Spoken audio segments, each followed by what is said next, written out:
الحمد لله وحده والصلاة والسلام على من لا نبي بعده وعلى آله وصحبه ومن تمسك بسنته إلى يوم الدين وسلم التسليم كثيرا أما بعد. Continue 6:45 p.m. Sunday, December the 16th, 2018, which is now Rabi' al-Thani. On the Islamic calendar, we're in the month of Rabi' al-Thani. Rabi' al-Thani. So the first Rabi' is over. Now we're in this seventh, or no, it's technically the 8th night of Rabi' al-Thani. The 8th night of Rabi' al-Thani, عام 1440 بعد الهجرة, 1440 after the Hijrah of Mustafa alayhi salatu wassalam. And we arrived to the last part of the chapter, the statement of Allah Ta'ala, that verily you do not guide whom you will, or do you not, verily you do not guide whom you love.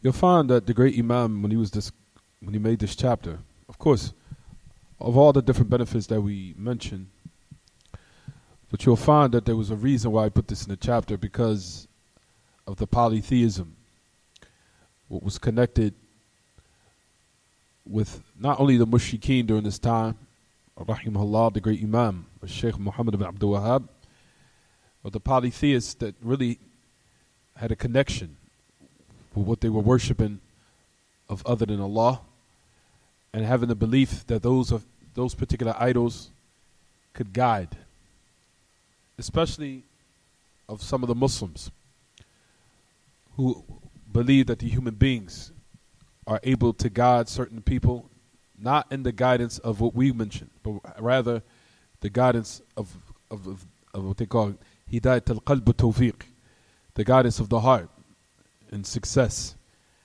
They'll say that their shuyukh, especially from the mashayikh al-turuq al-sufiyya, from those who practice the ways of mysticism, what they call sufiyya, that they believe that their shuyukh, or their so-called scholars, are able to guide the hearts.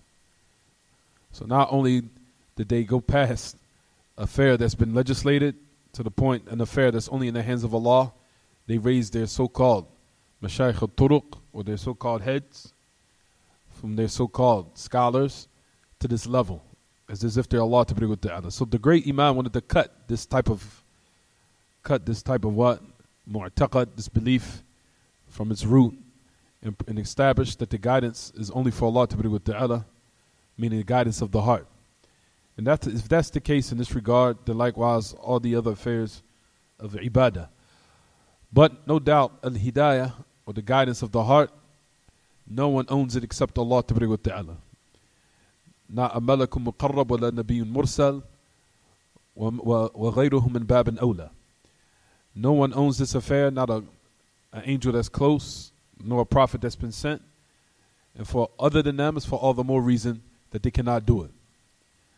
So no one can guide the heart. Not an angel that's close to Allah, nor a prophet or messenger that's been sent can guide the hearts of the human beings. And if that's the case, it's for all the more reason that other than them cannot do it.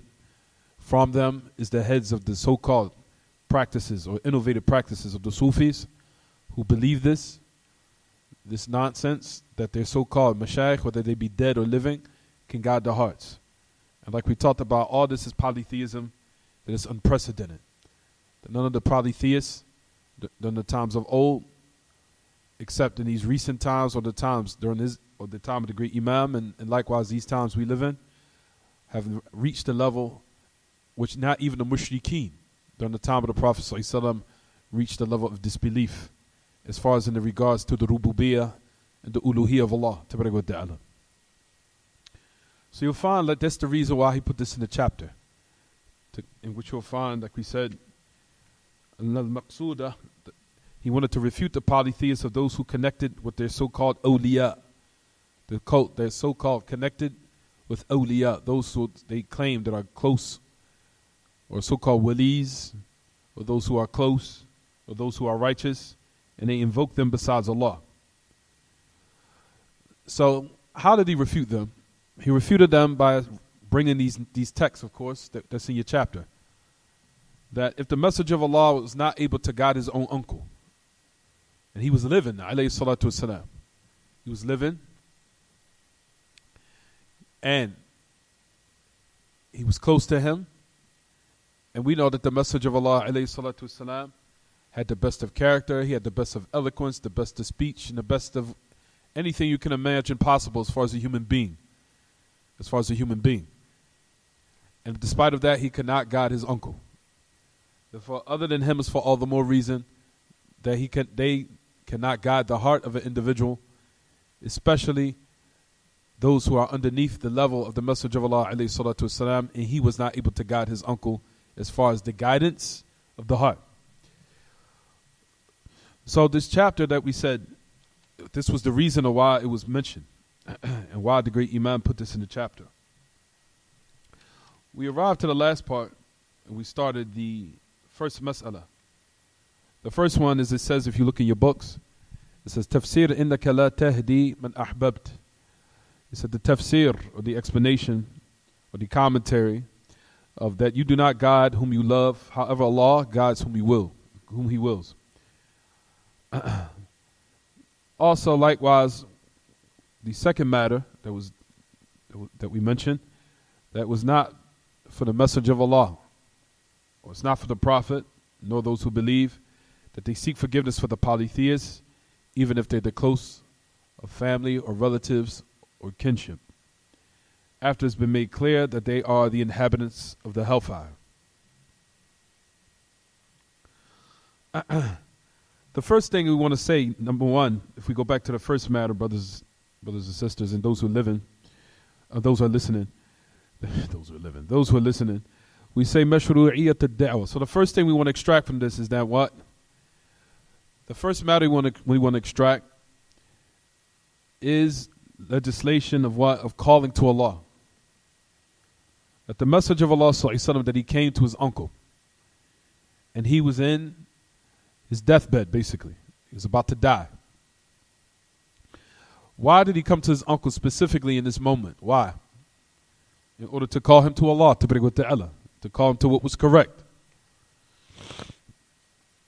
So even though all this time he spent with the Messenger of Allah, of defending him and protecting him from the harm, the different types of harm that he was facing, alayhi salatu wasalam, and difficulty, and he defended him, and he did not answer the call, the Messenger of Allah ﷺ did not give up, even to the point of his deathbed, of Abu Talib's deathbed. At the time when he was about to die, he did not give up. Because you'll find that even some of the people, some of us, as soon as a person rejects a call, we give up. We're quick to say, khalas, it's done. I mean, what am I supposed to do for him? Or what am I supposed to do for her? And despite of that, the Messenger of Allah ﷺ he did his best to continue to call him to what was correct, even to the point at his deathbed, he still called him to Allah, to what was correct.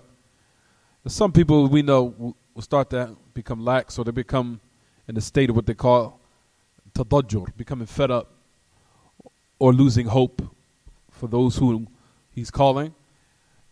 And you'll find in this particular narration is to show the encouragement of one continuing. To continue to what? Exert his efforts in calling to what is correct from the non-Muslims, especially from his relatives, to the best of his ability. And not to give up and lose hope.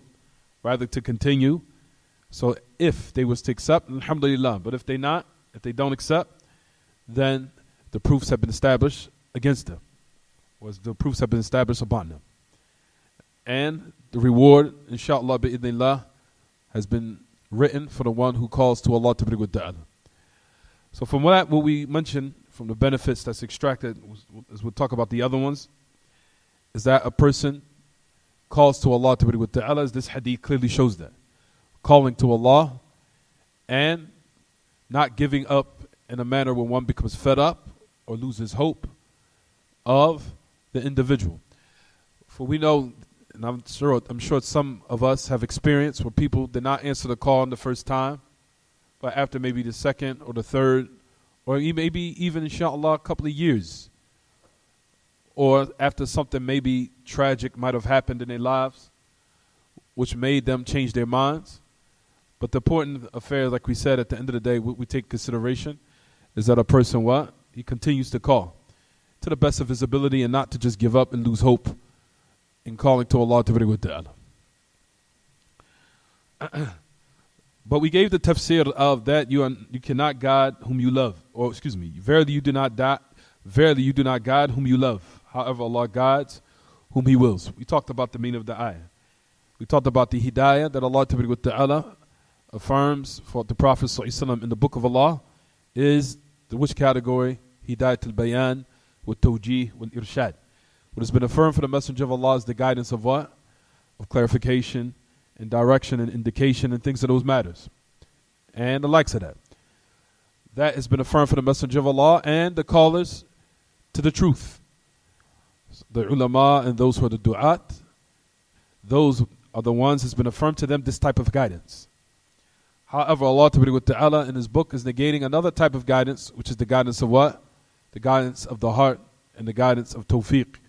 That is negated from the Messenger of Allah and everyone else from the creation. No one can create, no one other than Allah Ta'ala can guide the hearts, no matter, like we said, whether they be a malakun muqarrab or nabiyyun mursal. Doesn't matter whether they're an angel that's close to Allah or a prophet or a messenger that's been sent. No one can guide the hearts except Allah Ta'ala alone. No. So if you go on to say, the second matter, as we said, the Messenger of Allah, and this is where we stopped at. It is not for the Messenger of Allah and those who believe to seek forgiveness for the mushrikeen, even if they're the close in family or close relatives or what have you, after it has been made clear that they are the inhabitants of hell. For those people, as we discussed last class also, we said it is not permissible to seek forgiveness for them while they're alive or while they're what? Especially after their death, if they died upon clear disbelief. But it is permissible for one to invoke for them for guidance, to say that may Allah Ta'ala guide them to the correct or guide them to the truth. As we discussed last class, that is what legislated. As we said, that is the tafsir of this ayah. It's not from the Messenger of Allah, and we said that this necessitates a tahreem. This necessitates the impermissibility or it being impermissible. For it's not for a person to seek forgiveness for a person that has died upon clear disbelief and clear shirk, polytheism with Allah subhanahu jalla fil ula. For the only thing that we said, we suffice with, is we say that a person invokes that one be guided if they're in the state of disbelief or in the state of shirk.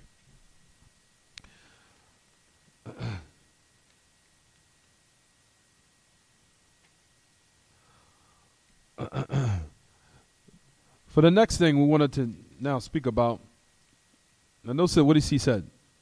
What did the Imam say? He said, Al-Mas'alatul Kabira, Tafsir Qawli Qul la ilaha illallah, bi khilafi ma alayhi man yadda'i al-ilm. He said that the great affair, or the great matter, which is the tafsir to say la ilaha illallah, in contrast to who's upon, or what they are upon, who claims to have knowledge. Who is the great Imam? Who is he speaking about here, if you look in your books? That's what we're going to talk about in a minute. I wanted to talk about something before that.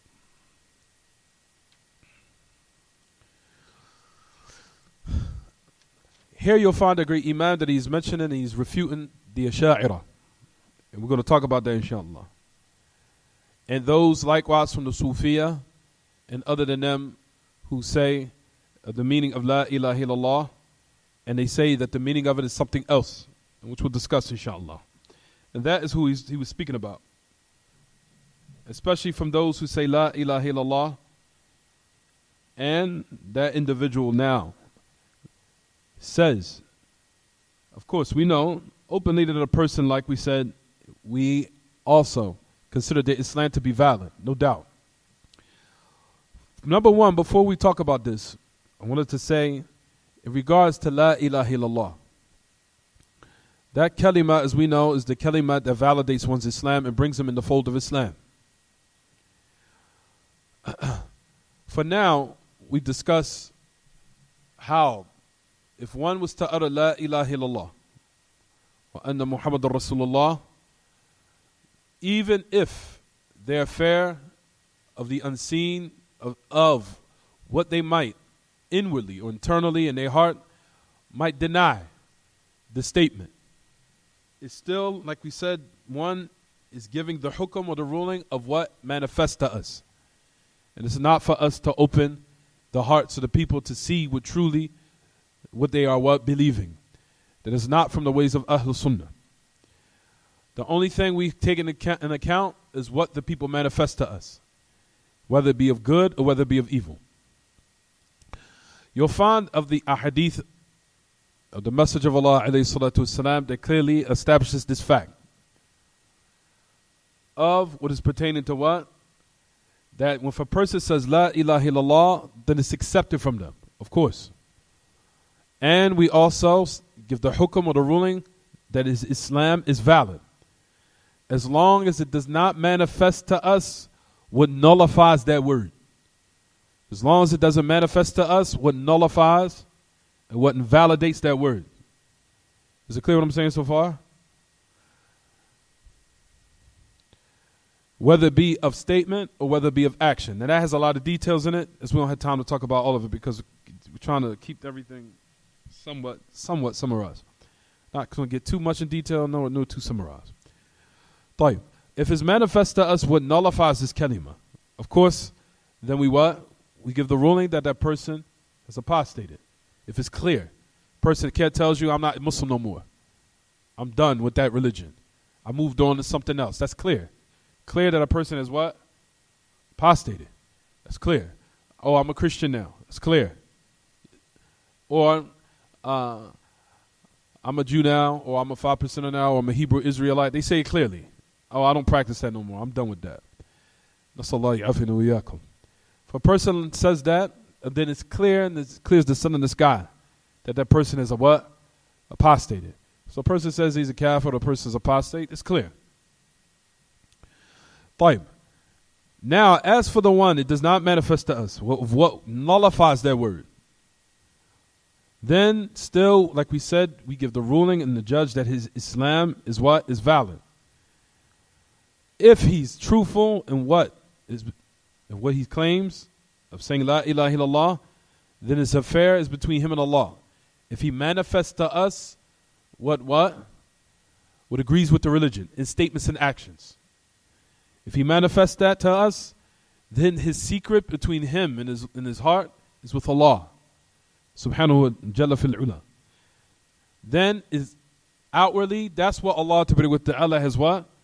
Commanded us to judge based upon. What's manifest and what we see and what we hear. Not from what's from the affairs of the unseen. For verily that's not for us.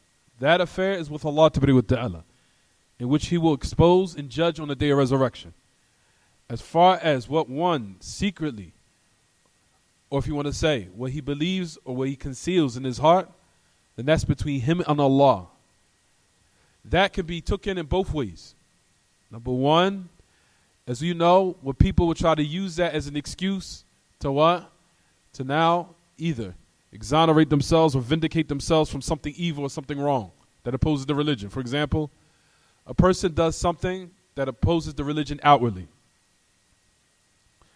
A person does something completely that is in opposition to the religion. Let's just say now that person prayed Fajr 4 rakat. He prayed Fajr 4 rakat and he did it silently. A person now will come and just say, for example, and correct him. Now, of course we know if he's a new shahada, let's just say he doesn't know. Then that individual we're gentle with. We're gentle with him and we speak with him in wisdom in an acceptable manner. Is it clear what I'm saying so far, everyone? The point of the matter is he's still what? He's still corrected. So it doesn't leave out the fact that he's advised and he's redirected and he's advised. That doesn't go outside of that, even if he's ignorant. So if the person gets up now and says, Ya akhi, I only intended good. You don't know what was in my heart. You would say what we're saying right now. As far as between what was your intent, that's between you and Allah. Is it clear? Between you and Allah. But we have been commanded to what? To correct and advise, or in certain circumstances be a little bit more stern, depending on the circumstance. Those affairs, Allah subhanahu wa ta'ala has commanded us to what? To judge or advise based upon what manifests to us, whether it be evil or good, both circumstances. Keep that in mind. You'll find that a lot of the Muslims, you'll find them say that, yeah, akhi, I only intended good. Oh, I only wanted good. Oh, I only intended, you don't know what was my niyyah, akhi. You don't know what was my niyyah. And for a lot of affairs that are evil. Person will say, for example, will come to you, this is not my wife. I'm talking to her, yeah, akhi, you know, you cannot, we don't have to do something. Yeah, akhi, you don't know what was in my heart. You don't know my intention. You say to them, this is what we're going to say now. As far as your intention, that's between you and Allah. That's between you and your Lord. But outwardly, what you're doing is still what? Incorrect, not acceptable. If he's ignorant, then we're gentle. If he's somebody that we know they can tolerate sternness or assertiveness, then we're a little bit more stern with them. If they know. Is it clear what I'm saying?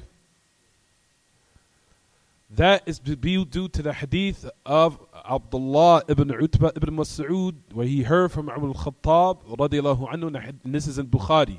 This is a qa'idah, a principle I want everyone to have memorized, like your name. Just let me say it first. Umar al-Khattab radiyallahu anhu, he said, إنما كان الناس يؤخذون بالوحي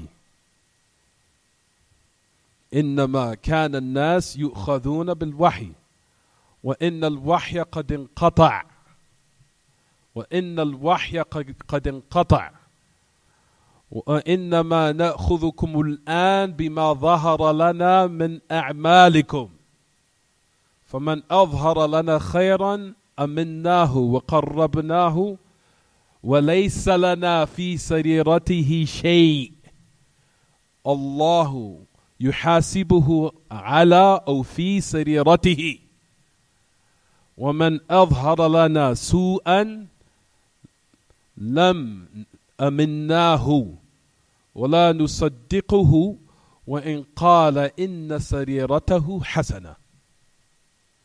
That's a tremendous athar. I want everyone to contemplate on this athar. This has so much fiqh, so much fiqh, and it refutes a lot of deviant sects. And there's one statement of Umar al-Khattab. He said, verily the people used to be taken or exposed. They used to be exposed by the revelation during the time of the Messenger of Allah sallallahu alaihi wasallam. إنما كان الناس يؤخذون بالوحي. They used to be exposed by the revelation. And they used to be held accountable, and they used to be what? Basically, they used to be pulled up by the revelation. The revelation will what? Send down something, showing who was upon misguidance, showing who was upon kufr, who was upon nifaq, whatever. Allah Ta'ala laid it down. He said, there verily the people were what? Exposed, and they were taken by the revelation during the time of the Messenger of Allah. Verily the revelation has been cut. The revelation has been cut. Meaning anyone that now comes after the Messenger of Allah and claims that he's a prophet, you are lying. Umar al-Khattab has clearly said, Inna al-wahya qad inqata'. Revelation has been cut. So anyone comes after that, claims nubuwah, is a liar. Is it clear what I'm saying, everyone? Lying, you're a liar. You're not a prophet. You're a kitaab. Taib. So now what Umar al-Khattab said, that this is where the fiqh comes in. Now, due to the revelation has been cut, إِنَّمَا نَأْخُذُكُمُ الْآنِ بِمَا ظَهَرَ لَنَا. Verily we will take you now, based upon what manifests to us. No one now can what? The revelation's been cut. Nobody knows the unseen. Nobody knows what's in the hearts of the people. You understand what I'm saying so far? Verily we take into account, we hold the people accountable, meaning that we advise or redirect or indicate or teach according to what manifests to us. Or admonish too in certain circumstances. Admonish or discipline to the end of it. All based upon what manifests to us. Of your actions. Kitaab is talking about the people, the servants, the ibad. What manifests to us of your actions. Whoever manifests to us good, aminnahu wa qarrabnahu. We give him security, meaning we what? We continue, we also encourage him to continue upon that good. And we bring him close. It is not for us with his secret, meaning between what he conceals in his heart, between him and Allah, anything in the least. Allah will bring him to account. Allah ta'ala yuhasibuhu fi sariratihi. Allah will bring him to account of what he internally conceals in his heart and his belief. Allah will bring him to account on that. Is it clear what I'm saying so far? Just write it, just understand. Don't worry, I'm going to give and clarify it. Don't worry, I'm going to clarify it. Well, whoever manifests to us su'an, whoever manifests to us evil, we do not say or we do not compliment him on that evil. Like we said, depending on the circumstance, they're either admonished in a nice way or a gentle way if they're ignorant. Or they could be admonished depending on the circumstance. But the point that Umar al-Khattab is that they are still what? Corrected.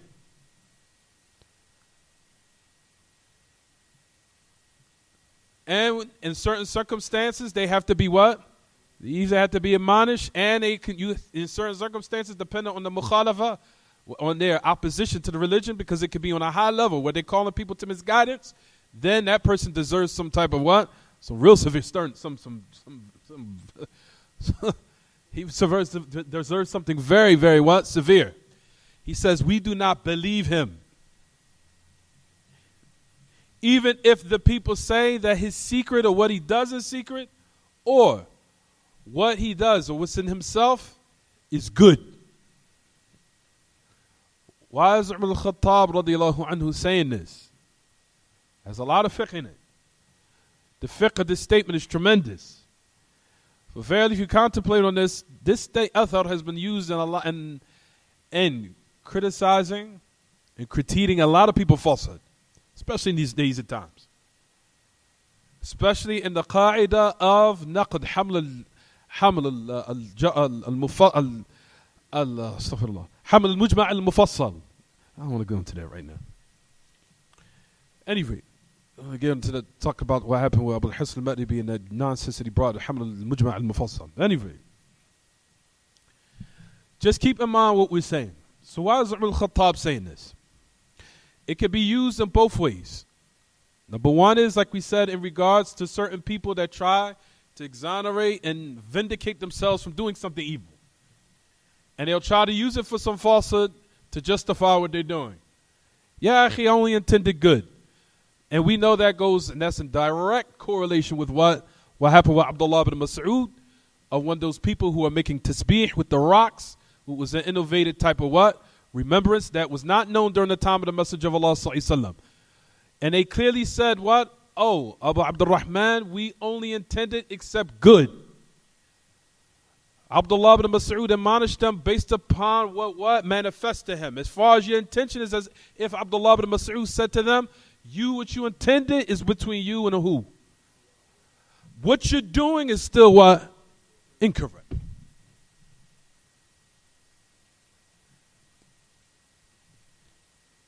So that's what he said to them. And he said, كَمْ مِنْ مُرِيدِ الْخَيْرِ لَمْ يَبْلُغْهُ. How many people wanted to intend the good, they never attained it. Why? Because even though your intention might have been good, you did not do it in a legislative manner how Allah wanted you to do it. So it's rejected. طيب. For what we saying, ya ma'ash al-ikhwa, that can use, but they use in that way. And this athar also can be used on another opposite side of the extreme, which is from those who declaim what they call to rush and hasten towards takfir. On the opposite side.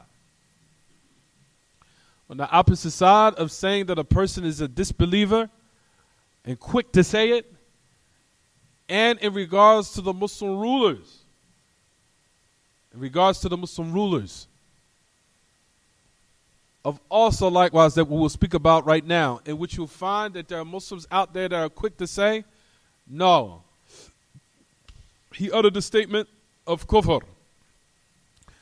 Or I seen him, for example, I didn't see. In fact, let's keep it basic right now. Or I seen him. He uttered the statement of kufr, kafir. طيب. All these rulers out here, all of them are kuffar. The rulers, all of them, beginning from the end, all of them. There's not one of them is Muslim. All of them kuffar, kafir, kufr, kufrun akbar, mukhrij, naqir al-millah. All of them, kuffar, to the end of it, right? Hastening towards takfir. Right, everyone? طيب.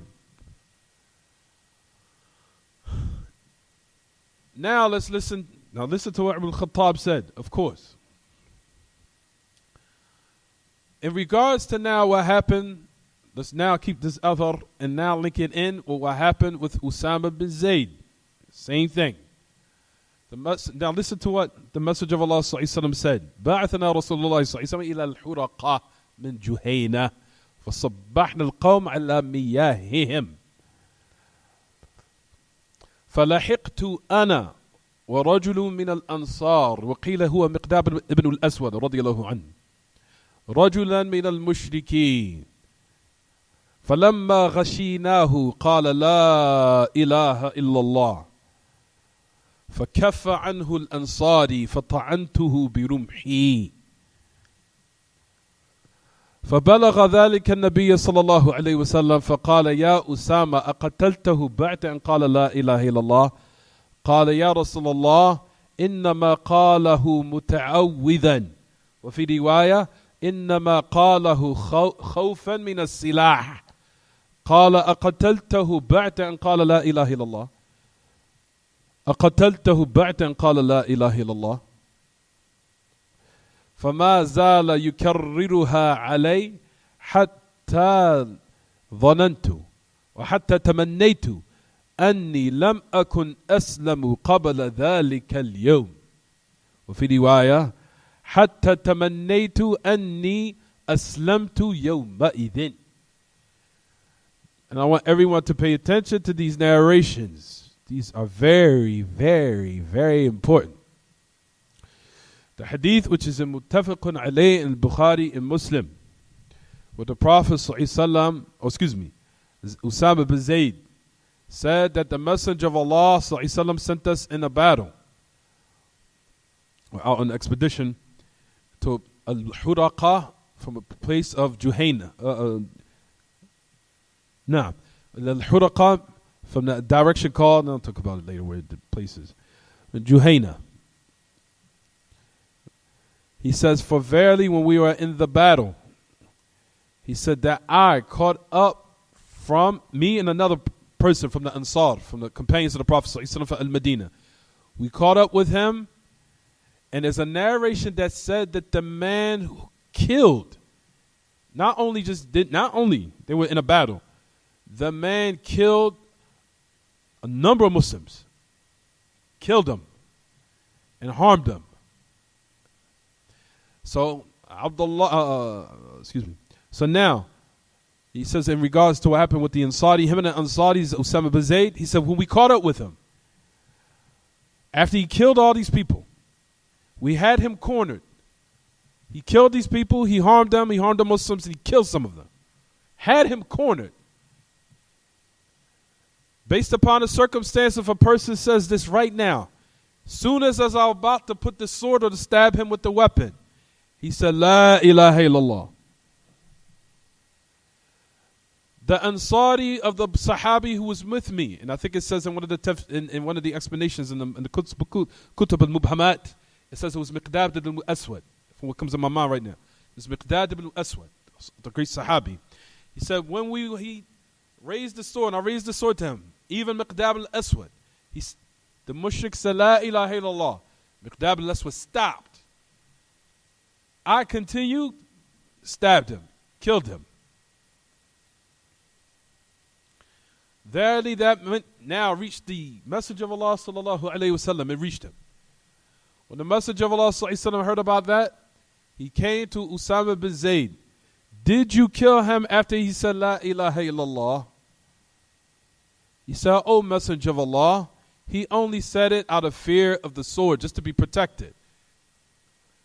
The Messenger of Allah repeated it again. Did you kill him after he said La ilaha illallah? Did you kill him after he said La ilaha illallah? He said, the Messenger of Allah kept repeating it so many times. He said, until I wished I had what? Lam akun aslamtu fi Lam akun qad aslamtu qabla dhalika al-yawm. Until I wished I had not become Muslim, except on that particular day. One narration says that I wish I would have became Muslim on that day. طيب. The Messenger of Allah, there's no narration where the Prophet says exactly what we're saying here, what Umar al-Khattab said. There's a narration that said, أَشَقَقْتَ عَنْ قَلْبِهِ حَتَّى تَعْلَمَ أَقَالَهَا أَمْ لَا. There's another narration where the Prophet said, Did you now open up his chest and look at his heart to see whether or not he just said it out of fear of the sword? So the Messenger of Allah sallallahu alayhi wasallam, in these severe circumstances, if a person read this narration, I'm going to read the other one. I gotta hurry up. There's another narration on the authority of Jundub ibn Abdullah. He said that when the Messenger of Allah sent a battalion of the Muslims to a people from the Mushrikeen, and they all met in battle, iltaqaw. He said that there was a man who he was lurking and waiting to kill men from the Muslimin. And he said he would lurk and wait, and he would set out to kill him, and he would kill him. Kill a person from the Muslims. Until there was another man who waited for him to be in a state of inadvertentness, or to be in a state of heedlessness, meaning that mushrik. So he did not know what was coming. And they said that the man who was seeking and waiting for him to be to be in a state of heedlessness, he can be heedless to what's going to happen to him, was Usama bin Zayd, was waiting behind in order to to kill him. Right? So listen to what it says. He says, when we raised the sword above his head, he said he killed him, Usama bin Zayd. He came to the Messenger of Allah sallallahu alaihi wasallam, and he was informed about what he did. The Messenger of Allah called and asked, why did you kill him? Bima qataltahu. He said, Messenger of Allah, he inflicted pain to some of the Muslims and killed and took their lives. And then Usama bin Zayd started counting this person, this person, this person, this person, this person. فَسَمَّ لَهُ نَفَرًا. He started counting a number of people. Based upon what you hear these narrations, you would think that it was totally justifiable what Usama bin Zayd did. This is the reason why the revelation takes precedence over what you feel. Because based upon, if you would have just heard before what the Messenger of Allah said, you would think he was in justifiable, total justifiable cause, and in a predicament where everything he was going to do was not wrong whatsoever. It was absolutely justified, excusable. Right or wrong?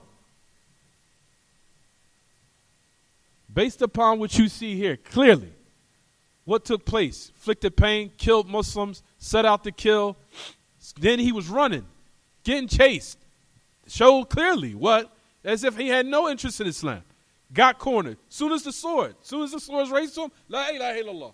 Anybody out now that says that would see that, knew perfectly in their mind that he just said it just to be protected from the sword. Justifiable what I'm about to do. You kill all these people. You kill my companions. You kill people who I love. Kill people from the awliya of Allah. Then you get chased and you run. I got you in the corner, raised the sword, about to kill you. You said la ilaha illallah. Usama bin Zayd thought it was not accepted. Kill you anyway. You had no what? You had no rights. You're just saying it just to be protected. Justifiable. Right or wrong? The Prophet ﷺ, did he accept it or not from him? Huh? Unacceptable. Unacceptable.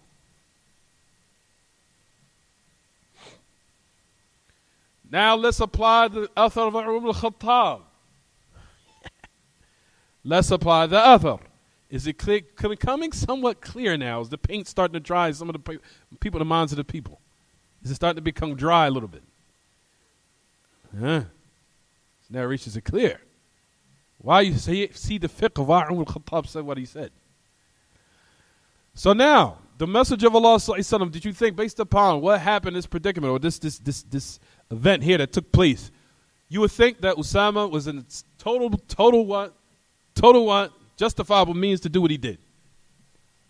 Why would he be censored or blamed or held accountable for this? The Prophet sallallahu alaihi wasallam did not accept it from him. What did he say to him?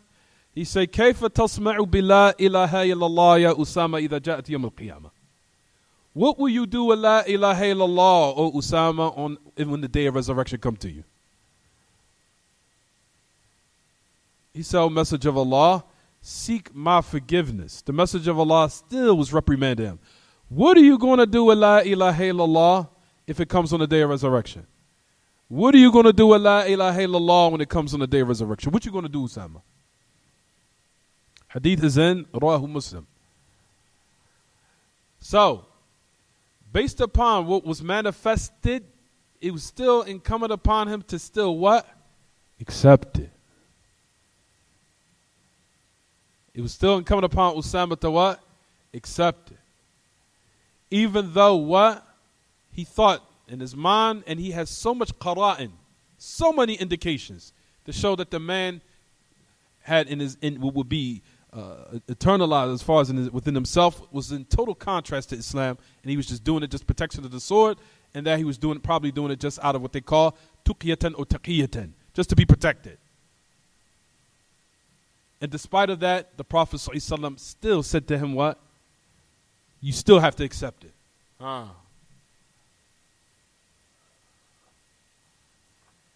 Is it clear what I'm saying so far, everyone? So that's the reason why Umar al-Khattab said what he said. It could be used for both instances. It could be used for those who try to now justify their evil by saying, you do not know what I intended. We have the author of Umar al-Khattab that said, what you intended is just between you and your Lord. What Allah has obliged upon us to what? To judge based upon, or not judge, but as a matter of fact, we could say advise or redirect or advise or discipline in certain circumstances or be a little bit stern, is all based upon what manifests to us. Can you imagine the type of how much if this was to be this door was to be open, that we would have to be judging people based upon intentions, how much corruption that would cause? Even in our households, this is unacceptable. With our kids and our families. If our son right now did something evil, says something out of his mouth, evil to his mother, says something that was unacceptable, did something, Dad, you don't know what I intended. He said, I don't know what you intended. Based upon minhaj salafi, what do we say? That's between you and your Allah, son, but now I'm going to beat your butt. Because you what? You said did something that was totally unacceptable. You understand? Can you imagine the type of la'ib, of playing around and joking and jesting that people would do if they was able to open this door up? You don't know what I intended. I intended good. And as we keep saying, again, what's between you and what? Your intention is between you and Allah. But what has manifested to us is either what's correct, what agrees with the religion, or what goes against or opposes it. And what manifests to us, that's what we what? That's what we either redirect or advise the people based upon. No more, no less. And on the opposite side of the spectrum, or the opposite side of the extreme, is the people of takfir. The people of takfir. and the people who murder and kill and wreak havoc and mass hysteria in society, claiming that every Muslim now on the face of the earth are kuffar. There's no more Islam left. You'll find that they say this in the books, especially in the books of Sayyid al-Qutb, which is from their umdah of what they rely upon, and declaring that there's no more Islam at all. Everybody's kuffar. The masajid are ma'abid jahiliyyah. All the places of worship are places of jahiliyyah. There's no Islam. There's no Muslims. Everyone's kuffar. Everyone. Tayyib, what do you about up this hadith? What you going to say in the face of these ahadith? The Prophet ﷺ said they say La ilaha illallah. So now you've just said, generalized, the Prophet ﷺ did not accept this from Usama, even though he was in justifiable reasons of why he did what he did. And the Messenger of Allah did not accept it from him. These narrations of what you hear, people, especially those who love takfir, these narrations are always used against them, and they're not either able to answer, or they'll just say all those narrations are weak, even though they're in the Sahihain, even though in Bukhari Muslim. They either try to now come with some weak interpretation of it, or just say it's weak altogether. Why? Because they know it opposes their what? Their desires. There's no more. You'll find there are Muslims out there that believe this day and night. That's why the bombings of killing innocent people take place, of innocent children and women and kids and families and homes, because of them not understanding these texts properly. And the narrations of what I just said to you, of Abdullah of Umar al-Khattab, and these narrations of Usama bin Zayd and other than them. They do not understand it. If they understood it, you would not be killing murdering innocent women and children who clearly say La ilaha illallah. Clearly. In which the Messenger of Allah has said what? If they say it, عَصَمُوا مِنِّي دِمَاءَهُمْ وَأَمْوَالَهُمْ إِلَّا بِحَقِّ الْإِسْلَامِ وَحِسَابُهُمْ عَلَى اللَّهِ. As we know the hadith of the Prophet ﷺ, Abdullah ibn Umar, the Prophet ﷺ said, he said, I've been commanded to fight the people until they say La ilaha illallah wa anna Muhammad Rasulullah. And if they say it, their blood and their wealth is protected, except for the haqq of Islam. Except for the haqq of Islam. And we know that those jurisdictions, as far as carrying out different punishments or capital punishment, whatever, is only for the ruler, not for the common folk. Except by the what? By haqq al-Islam. For now, these type of what? The Messenger of Allah did give an exception. Person leaves off salat, leaves off zakah, things of those nature. That still is not for the common folk to conduct in those matters at all. Only for the ruler. Only for the what? The Muslim ruler of the country. That's it. To conduct in those matters, and who he what?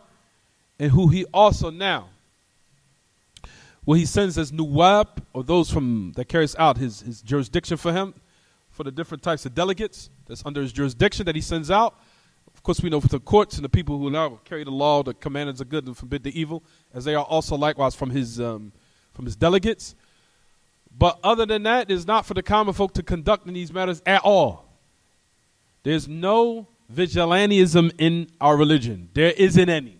Vigilantism means kharijiyah. That's what it means. Kharijiyah meaning dogs from hell. Is it clear what I'm saying, everyone? I'll give you 1, 2, 3 equations. Vigilantism, kharijiyah, kilabun nar. That's it. You're vigilantism, kharijiyah, dogs of hell. Is it hear what I'm saying? Is it clear what I'm saying, everyone? It's not for anyone. I see someone's I know a sister right now, let's just for example, I know a sister right now practicing magic. Let's go kill her. It says in a hadith we're supposed to strike her neck. Tayyib. Yes, it does. That's the general hukum. However, ya akhi, that ruling is for the ruler only. And he investigates. He investigates it to see whether or not it's the truth. That is not for the common folk. The common folk what? Inform the ruler or those in the authority. Those ahadith are true, but they're only from the jurisdiction of the ruler. If you go now and go kill a person to establish justice upon a person, you fall into being from the Khawarij, the dogs of hell. So you went from so-called now, commanding the good, forbidding the evil until you found something that's even more worse than what you try to what? Prohibit. Is it clear what I'm saying, everyone? Vigilantism in a religion equals kharijiyya. Kharijiyya equals kilabun nar. It equals what? Dogs of hell. Tayyib. Like we said, everyone, those people who find you kill innocent lives and cause mass hysteria all over the globe, based upon saying that Muslims are kuffar, these narrations are what we show to them. They say La ilaha illallah, leave them alone. All right, what about the hadith of Abdullah ibn Umar, except by its right? That's only for the ruler. It's not for you from the common folk. It's for the Muslim ruler. Not for you, not for the common folk, not for anyone. That's from the jurisdiction and from the powers of the ruler. Is it clear what I'm saying so far? Tayyib. Notice at the last part of the hadith, what did the Prophet ﷺ say, everyone? وَحِسَابُهُ عَلَى اللَّهِ. The Prophet ﷺ made it clear. His reckoning is with Allah. Meaning what he might conceal of something that is of hypocrisy, or he might conceal something other than what he's uttering, and it's in total contradiction to what he's uttering, and he conceals it. If that's the case, his reckoning is with Allah. Allah Ta'ala will what? Hold him accountable for his secret is. Is it clear what I'm saying, everyone? This qa'idah also, you'll find, that was also utilized in order to critique new types of falsehood of these days, and I'm not going to talk about it, which is from the ways in which Shaykh Rabi' had criticized Abdul-Hasan al-Ma'ribi when he came with the principle Haml al-Mujma' al-Mufassal, the so-called qa'idah to now basically service the people of evil, which is called Haml al-Mujma' al-Mufassal, and I'll talk about that later. Haml al-Mujma' al-Mufassal meaning what he said here in this statement, he said something correct, which is erroneous and evil, but we'll find places where he did say correct, so we take that place where he said is evil and we apply it to where he said is correct. That type of qa'idah is what Abul Hasan al-Ma'ribi came with, and Shaykh Rabi' criticized him and said that's nonsense. You say evil, and if you say it, then we judge based upon whether you said it in this instance here. There's nothing to say now. You'll find that a person will what? Is excused, and we say that we making excuses for him because even though he might have made a whole bunch of erroneous statements that said people are kuffar and that you can kill and that they're all the masajid or masajid jahiliyyah, do we take that and we apply it to its good here and we make comparisons with it, or we try to exonerate him based upon the good he did here? That's what the qa'idah that he came with called Haml al-Mujma' al-Mufassal. So we take his mujmal and we carry it upon his mufassal. We take his evil and we carry it upon the places where he did some good at. That is batil, false, incorrect, unacceptable. Based upon what? What we just mentioned here. Why? Because it manifests to us clearly he made a statement which is what? Incorrect. Criticized upon it. Whether or not he what? Intended good or not. These are principles that are very important that I'm teaching to you guys, which a lot of Muslims are ignorant of out there. Other than when the only people that are safe in this regard are the Salafis. That's it. Ahlul Sunnah. Other than that, there's no one you'll find that's safe in these type of ways except Ahlul Sunnah. They're the only ones. Ahlul Haqq.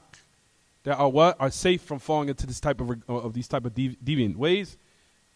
The only way they'll be safe, like we talked about, also by educating yourselves and also like gaining knowledge and being taught by someone properly. Tayyib, is it clear what I'm saying, everyone?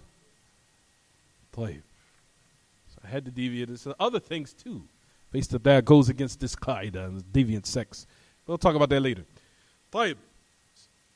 What's the problem?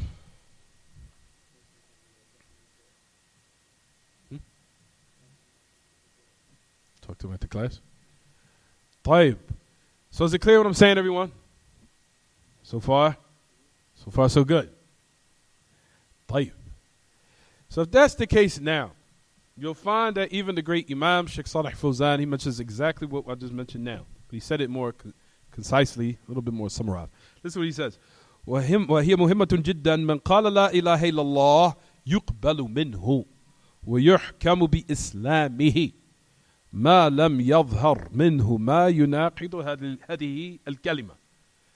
Whoever says La ilaha illallah is accepted from him. And we give the ruling, or we validate his what? His Islam. His Islam is valid. As long as it does not manifest will what? Nullify that word. Either nullify it or contradict it. This doesn't necessarily also have to be something that will nullify it, but either something that will oppose it. Or render it incomplete. Or render it weak. Drinking, smoking. Well, I have a good intention, Akhi. I have a good intention, really? Akhi, I had a good intention. You understand? All that's nonsense. It's games. Yeah, Akhi, you don't know my intent is. Smoking, you really going to say you don't know what your intent is? Yeah, I have a girlfriend. You don't know what my intent is. I'm trying to give her dawah. That's my intent. I have good intentions.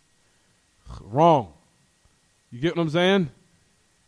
All those are things we redirect, admonish, and even, like we said, depending on the circumstance. I'm saying this slow so everyone can understand what I'm saying. Depending upon the circumstance, if the person is ignorant, then we take another what? Measure, another type of way with him. If he or she is ignorant, then we are gentle in what we say to redirect them. If they are ignorant, they don't know. We admonish them billati hiya ahsan, in a good way, good exhortation, especially for people who are new Muslims these days, especially in these areas that we live in. I've seen, and I'm sure the brothers here have seen people do strange things that come to the masjid. You'd be like, whoa, okay. For those people that do those certain things, you still have to have patience and exhort them with kindness. In certain instances, you don't want to rush because you might what? Might push them away. Might see them a couple of times and wait for the perfect opportunity to establish the truth, but saying it in an acceptable manner. The point is that they're still what, everyone? No. The point is that we take from this that they're still what? They're still corrected. They're still corrected. Then you have certain circumstances, depending on the circumstance, of which a person deserves some type of what? Sternness. Where they admonish a little bit more with what? A little bit, not harshness, but being a little bit more stern and more assertiveness. In this regard, then what? There's certain people that deserves it in this manner. In which the Messenger of Allah ﷺ did what? Did do with some of the Sahaba. From that is here in this hadith. What did he say with Usama? He admonished him, and he was very what? He was stern with him. Now he was stern. He was very what? He was very, very. He took it as a disciplinary action because he knew Usama bin Zayd could take it. He knew, and he was stern with him in this regard. We have narrations where the Messenger of Allah was what? Was stern, and he was what? And he was assertive with some of his companions. And he had other times when he was what? Gentle with them. A person just has to know how to put everything in its proper place. Knowing who can take it and who cannot. You understand, everyone? You'll find that the Messenger of Allah was kind and very gentle and patient in a lot of circumstances. And you'll find certain circumstances where he was what? He was assertive and he was stern. Because the Messenger of Allah was the great of what? His example. And having good akhlaq, brothers, is putting everything in its proper place. Not being nice all the time as some people will think. Good akhlaq is putting, when the time it is to be soft and gentle, is being gentle. And when the time comes to be what? To be stern, then what? Being stern. Mixing up the affairs. Being gentle at the time where it's time to be assertive is bad akhlaq. And being assertive at a time where you need gentleness is also considered what? Bad akhlaq. Bad etiquette. Bad character. Is it clear what I'm saying, everyone? Is it clear what I'm saying? Well, that's the reason why good akhlaq is putting everything in its proper place at the time it's supposed to be. That's good akhlaq. You understand, everyone? Tayyib. So Prophet ﷺ was stern with Usama bin Zayd here, and we have, alhamdulillah, we have a lot of instances where the Messenger of Allah ﷺ was very kind, and he was very gentle, and he was very forbearing, overlooking a lot of affairs in which we would think that a person would want to fight. As it happened in the hadith of Sunnah Abi Dawood, when the Messenger of Allah was gripped up.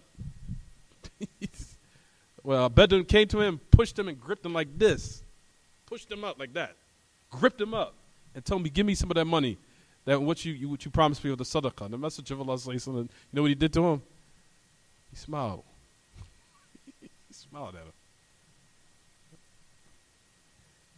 You understand, everyone? Smile. Alayhi salatu wassalam. Tayyib. So we say, brothers, that's from the benefits of what we extracted here, from these benefits. I wanted to talk about that point because that point needed to be what? Need to be talked about, especially in these days and times of fitan, of those who blow up buildings, who now are especially from those renegades, that now distort the proper understanding of Islam, distort Islam generally, based upon evil concepts and ignorance and beliefs, because they don't understand these narrations. You'll notice that the majority of them do it based upon emotions. That's it. Emotions. You'll bring knowledge and establish proofs and evidences. They'll ignore it based upon their emotions. In most cases. Fine, we'll stop here. We'll continue next class, inshallah. But did everyone understand what I said for the class today? You guys probably don't think where I'm going to come from or what I'm going to talk about. It's good. Anything else about the lesson? Any questions about the lesson? Tafadhal.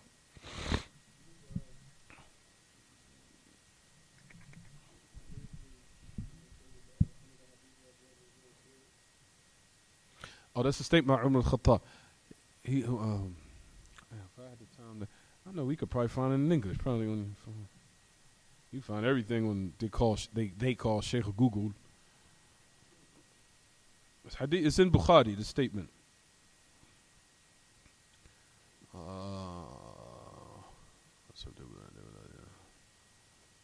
The revelation has been cut. Put on your phone. Put the statement of Umar ibn Khattab. Verily, the revelation has been cut. See what comes up. Any questions? It's in Bukhari. Any questions about the lesson?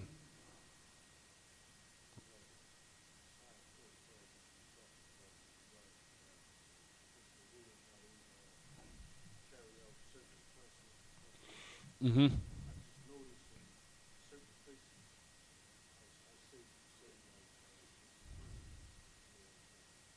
Solitary confinement?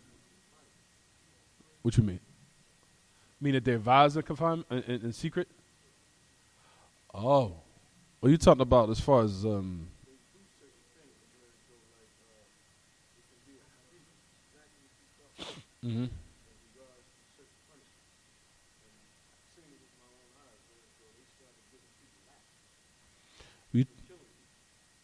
You talking about rulers? Oh, from the Khawarij? From ISIS, you mean? Oh. That's absolutely wrong. Anybody right now that carries out any type of capital punishment, whether it be out here in the streets or in prison, that is a perfect example of Kharijiyah. They're not supposed to.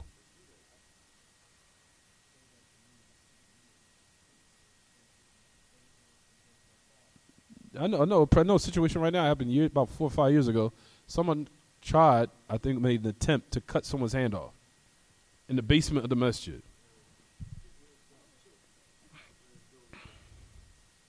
And even Abu Muslim in East Orange, New Jersey used to.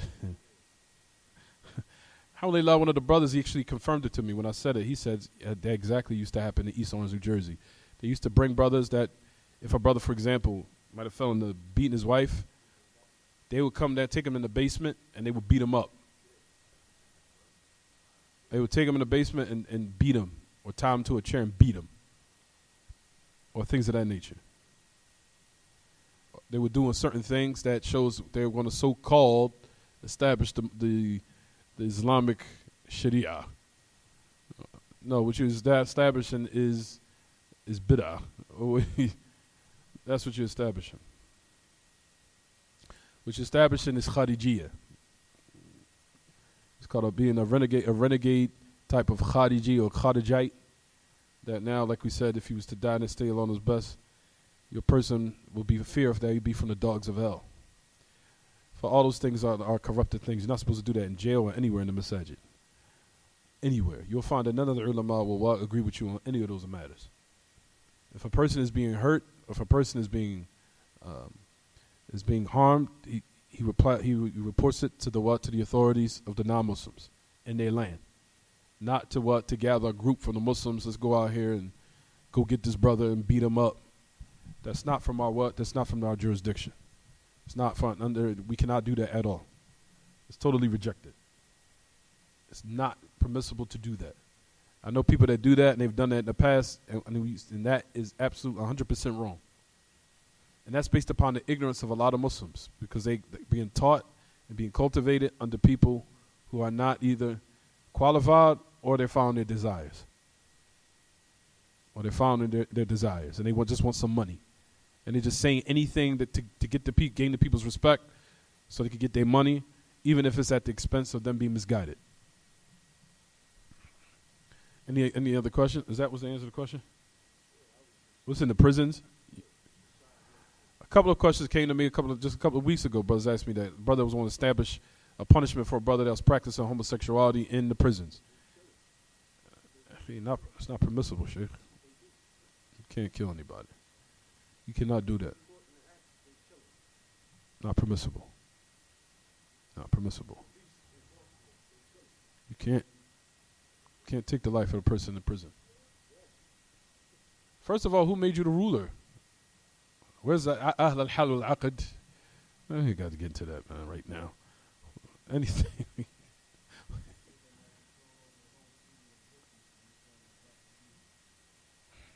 He has control of his own freedom of existence, so that makes him the ruler? Oh, okay. He's under someone else's jurisdiction. He's under the Kufar's jurisdiction. How are you going to establish a jurisdiction even though you're under a jurisdiction? Exactly. That don't even make sense. If you look at the situation, come on, we establish the Sharia. You're under the jurisdiction of somebody else. How are you going to establish a khilafah under even though you're under and bound towards someone else's jurisdiction?